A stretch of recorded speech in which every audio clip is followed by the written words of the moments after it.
Hi guys, it's Kirsten with Planted in Pots, and today I'm going to be showing you how you root a stem such as this one in sphagnum moss. So a lot of times you can get a stem like I did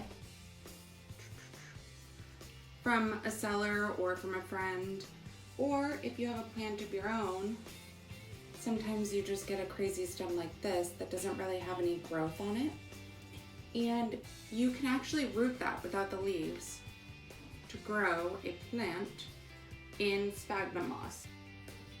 While you don't need an actual leaf on the stem, in order for it to grow, you do need growth points or nodes. So you can see here, this has a little node there, as well as this one. You can see, and this one you can see is already has some growth coming out of the growth point and a root. So that's what you're looking for. Dun, dun, dun. So this Alocasia black velvet was literally a stump when I got him in the mail. It looked like dog poop. And I put him in sphagnum moss and he started sprouting little roots. And now he's this gorgeous, beautiful guy. So anyways, I'm very impatient, and although I knew I would eventually find my wish list plant, which is here, and honestly I don't even know how to pronounce it. It's like Amadrium zipophyllum something or other, but it's been on my wish list at the very top for a long time, and I wasn't willing to pay an arm and a leg. I ordered this stem, also in a Facebook group. So this guy we're going to put in sphagnum moss, along with this little stem, which I've had in sphagnum moss. You can see it for about a week now. This guy was just sitting inside the pot with my plant, so I decided to root him separately, which is cool. So the one thing with sphagnum moss, if you look at the back of your sphagnum moss, it says, wear rubber gloves when handling any natural growing medium. I have no fucking idea. Sorry, pardon my language. I have no freaking idea why, but apparently you're supposed to wear gloves, so my handy dandy gloves. So the first thing that you're going to do when you're using sphagnum moss is you're going to want to soak it in water, and then it expands. So it comes in these bricks like this, in very strong plastic apparently. And we're going to break some off.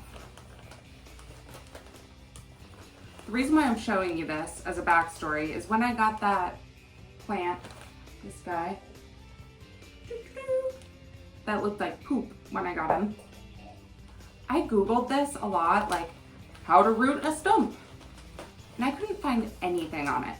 I could have been using the wrong terminology, i.e. stump, but everything that I found typically said that you need something with either roots already or with leaves still attached to it. This didn't have either.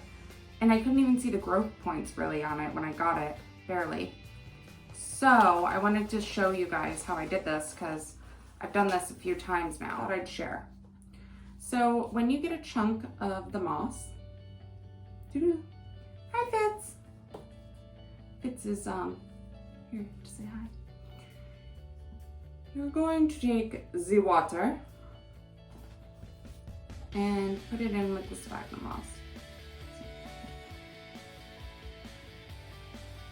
I wanted you to see it grow.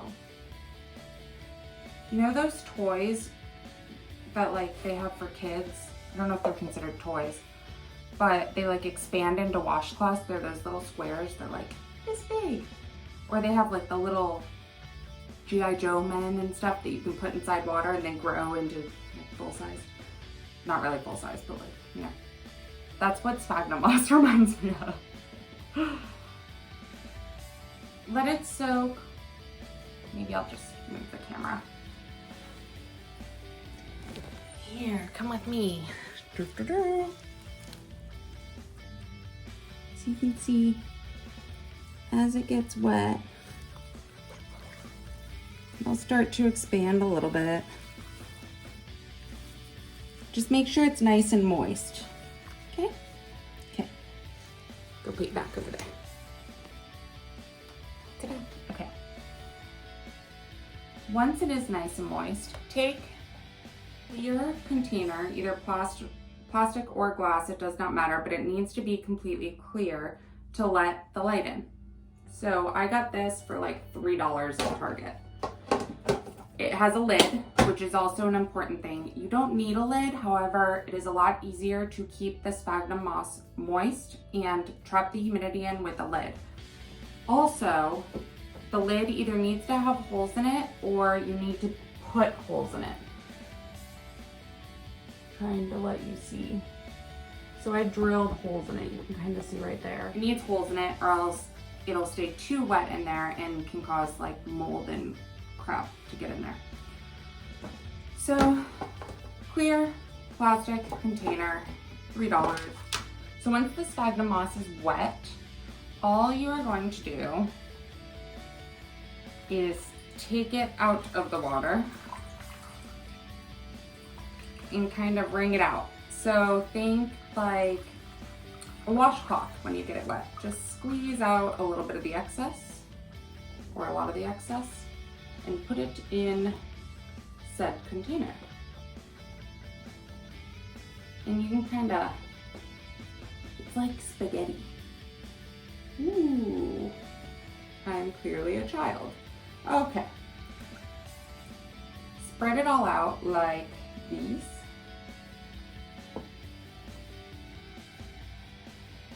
And then all you're going to do is take this little guy and put it in the sphagnum moss. So you're just going to put him in the sphagnum moss like so. So kind of like press him in. You can scoot a little bit of the moss. The same thing with this guy.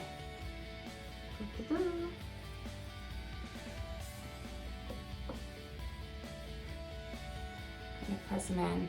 You can add a little bit more or flatten it out a little bit when I'm not tipping it, but just want to get it on the sphagnum moss there. Like so. The other thing I use this DIY propagation container for is for propagating plants that like high humidity. Small plants because it's not very high. Here.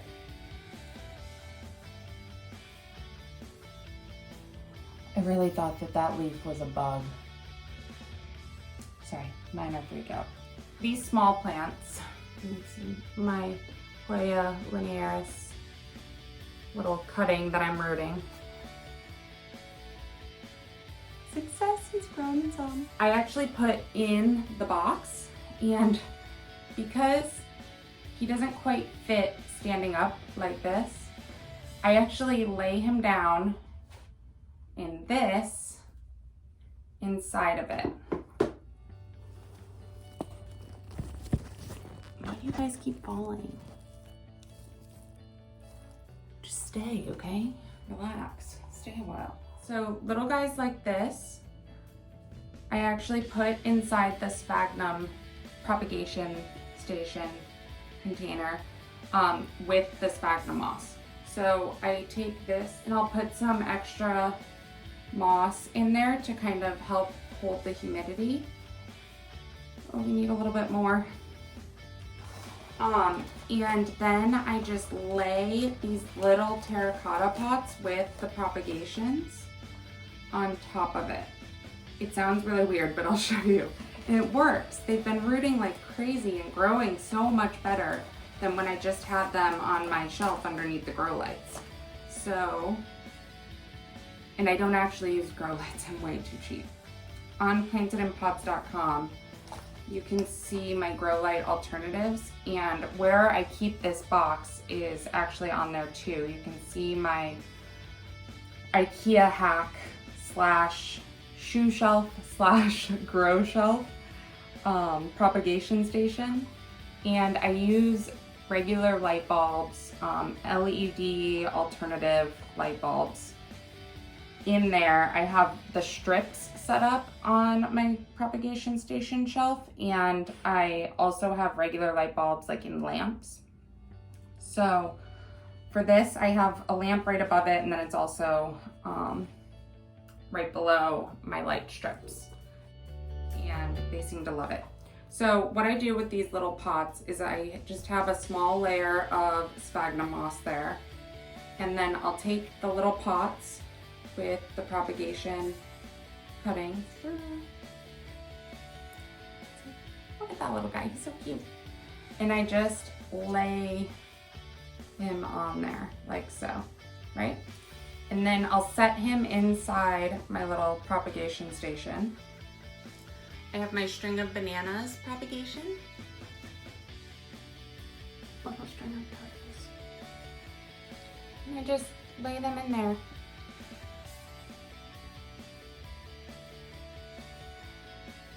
Gently. And then I just put the lid on. And voila! So what I do to make sure that it's getting moisture is I have my little mister spray bottle. So I will go ahead and spray it every few days. If it looks like there's still moisture holding on the sides of it, then I won't spray it and I'll wait another day or two. Sometimes if I get too much water in there, like say I were to dump water in there, there's nothing in here, but hypothetically, and I noticed that the water wasn't evaporating very fast, what I do is I just take the lid off and kind of twist it around like that so that more air gets in, because the more air that gets in, the faster the water is going to go away. Science. So you just have to make sure that some of the moisture is going to be retained in there, but also not too much of it because you don't want to have a mold issue. So that's all I do, and then I put it on my propagation shelf, and we will see what happens. Stay tuned. And if you've made it this far and are still listening to me ramble, thank you so much for watching. You can hit the subscribe button below for more videos, or visit PlantedinPots.com to check out more tips and tricks for all your plant needs. And I will see you next time.